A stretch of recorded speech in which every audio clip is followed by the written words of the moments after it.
अस्सलाम वालेकुम, मेरा नाम है वसीम साबिर और आप देख रहे हैं KN डिजिटल। हाय, लस्सी पिला दी, मेरे साथ ज्यादती हो गई। एक नहीं, दो नहीं, तीन लड़कों ने नशावर लस्सी पिलाकर मेरे साथ ज्यादती की।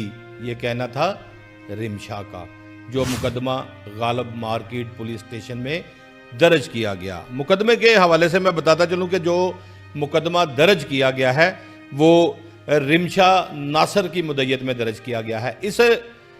इसमें असल हकाइक क्या है वो भी मैं आपको बताऊंगा, लेकिन समझ नहीं आती ये ख़वातीन, ये लड़कियां आजकल की क्या करती फिरती हैं। इतने बड़े जुर्म, फिर उसके बाद ये कह भी देती हैं कि वो गलत फहमी की बिना पे पर्चा हो गया था, मैं कोई कार्रवाई नहीं करवाना चाहती, मैं कोई मेडिकल नहीं करवाना चाहती।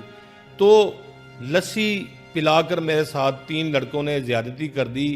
बड़ा वावेला मचा, पुलिसें भागी, होटल को अंदर से बंद कर दिया गया, कमरे से जो है वो मुलजम गिरफ्तार किए गए, मुकदमा दर्ज किया गया, हवालात में बंद किया गया। यकीन जाने मैं आपको बता नहीं सकता कि यहाँ पर क्या क्या हो रहा है और कौन कौन करवा रहा है। सबसे पहले अगर बात की जाए मुकदमे की, तो मुकदमे के हवाले से मैं बताता चलूं कि एक मुकदमा गालब मार्केट पुलिस स्टेशन में दर्ज किया जाता है 2260/25। इसमें जुर्म तोबा तोबा तोबा तोबा तोबा तोबा 375A, इतना बड़ा जुर्म गैंग रेप का। एक नहीं, दो नहीं, तीन लोगों ने, रिमशा कहती है, मेरे साथ जबरदस्ती गैंग रेप किया है। लेकिन मैं आपको बड़ा कुछ बताऊंगा, बड़ा कुछ दिखाऊंगा, लेकिन ऐसी कोई बात नहीं हुई। अच्छा जी, रिमशा कहती है, जी बखिदमत जनाब SHO थाना गालब मार्केट, जनाब अला गुजारिश है कि मैं ज़ाइल पता की रिहायशी हूँ। मेरी शादी मुसम्मी अब्दुल नासिर से अरसा तकरीबन जो है वो 2021 में हुई थी, जो कि घरेलू नचाकी से कुछ जो है वो अरसा कबल 6-7 माह जो है वो जुबानी कलामी मुझे तलाक दे दी गई थी, अल्लाह माफ़ करे। जो कि मेरा सामान मेरे खामंद अब्दुल नासिर के पास था, जिसको मैंने कई दफ़ा मिन्नत समाजत की, लेकिन सामान मुझे वापस ना किया। जो मेरी बात मेरे साहब शोहर के कज़न इम्तियाज़ से हुई और उसने मुझे कहा कि आप भाभी लाहौर आ जाओ, जो कि एक निजी होटल के अंदर, क्योंकि मेरा शोहर वहाँ पर मुलाजमत करता है, जो कि मैं एक निजी होटल के अंदर पहुँची और अपने शोहर के कज़न इम्तियाज़ के कहने पर बवक़्त तकरीबन 9 बजे रात का ये टाइम था, और मुझे वहाँ पर इम्तियाज़ नंबर 1, नंबर 2 नवाब और नंबर 3 फरहान मुलाकाती होते हैं, जिन्होंने मुझे कहा कि अब्दुल नासिर से बात हो गई है, वो थोड़ी देर तक आ रहा है, तो आपका मामला हल कर देते हैं, परेशान ना हो, टेंशन ना लें। और कुछ देर बाद अब्दुल नासिर जो मुकामी होटल में आ गया और बात जी तय पाई गई कि फलां तारीख को सामान अब्दुल नासिर मेरे हवाले कर देगा। और रात को नवाब और फरहान वापस चले गए और अब्दुल नासिर और उसके 2 दोस्त नंबर 1, जिनको कहा गया है कि इन्होंने रेप किया है, इसमें कहा जाता है जी अब्दुल नासिर यानी कि उसका खामंद, नंबर 2 मोहम्मद खान, नंबर 3 जाहिर शाह।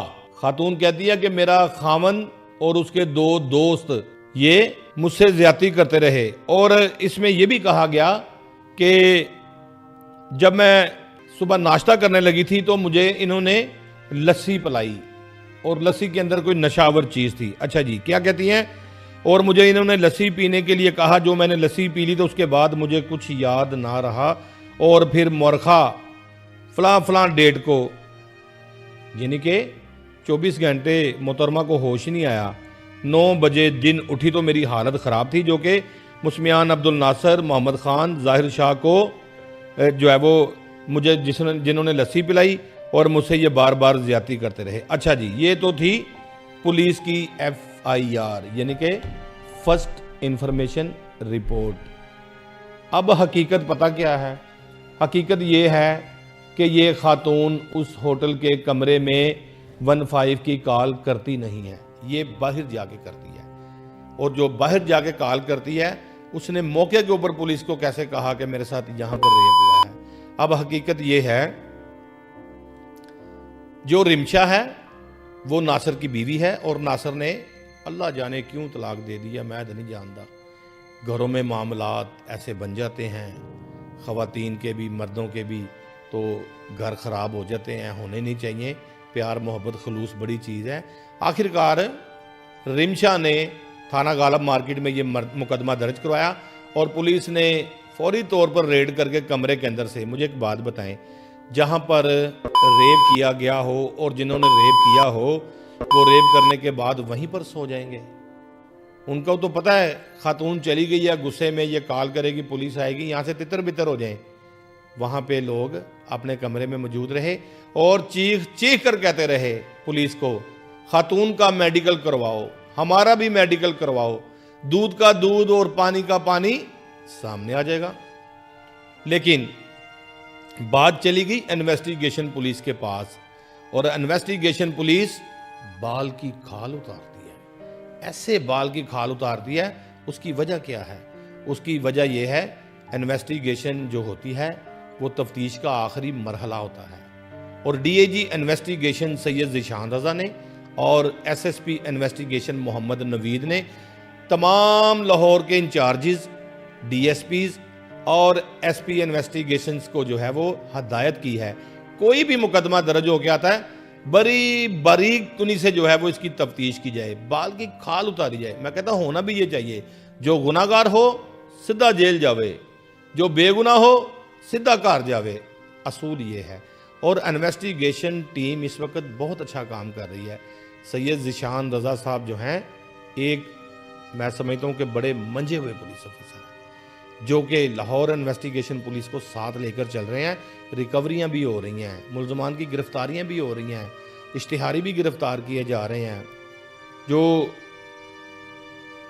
جرائم پیشہ لوگوں کو پناہ دیتے ہیں ان کی گرفتاریاں بھی عمل میں لائی جا رہی ہیں۔ اچھا جی، بات رمشا کی ہو رہی تھی۔ آخرکار ہوتا کیا ہے، رمشا مقدمہ درج کروانے کے بعد اپنا موبائل فون کا گلا دباتی ہیں، غائب ہو جاتی ہیں۔ پولیس مدعیہ کو ڈھونڈتی ہے، کہاں گئی بھائی، کہاں گئی؟ لڑکے پکڑے ہوئے ہیں، حوالات میں بند ہیں اور لڑکے پورے مطمئن ہیں۔ میں بتاؤں آپ کو ناظرین، جو بندہ چور نہ ہو وہ بڑا مطمئن ہوتا ہے، جو ڈاکو نہ ہو وہ بڑا مطمئن ہوتا ہے، جس کے دل میں میل نہ ہو وہ بڑا مطمئن ہوتا ہے، جس نے کوئی جرم نہ کیا ہو وہ سلاخیں ایسے پکڑ کے کھڑا ہو کے آنکھوں میں آنکھیں ڈال کے بات کرتا ہے، لے کے آؤ میرے سامنے کرواؤ۔ یہ عالم تھا ہمارے ذرائع کے مطابق ملزمان کا، اور ملزمان چیخ چیخ کر کہہ رہے تھے ہمارا میڈیکل کرواؤ، خاتون کا میڈیکل کرواؤ، ابھی سب سچ اور جھوٹ سامنے آ جائے گا۔ خاتون غائب، کہاں جاتی؟ پولیس نے آخر تلاش کر لیا۔ ہوتا کیا ہے پھر، جب جینڈر سیل کی جو انچارجز ہیں لڑکی، وہ جب ان کو کورٹ میں پیش کرتی ہے تو محترمہ جا کے وہاں کہتی ہے میرے نہ کچھ بھی نہیں ہویا، میں بس غلط فہمی دی بنا تے مقدمہ درج کراتا سی۔ دیکھیں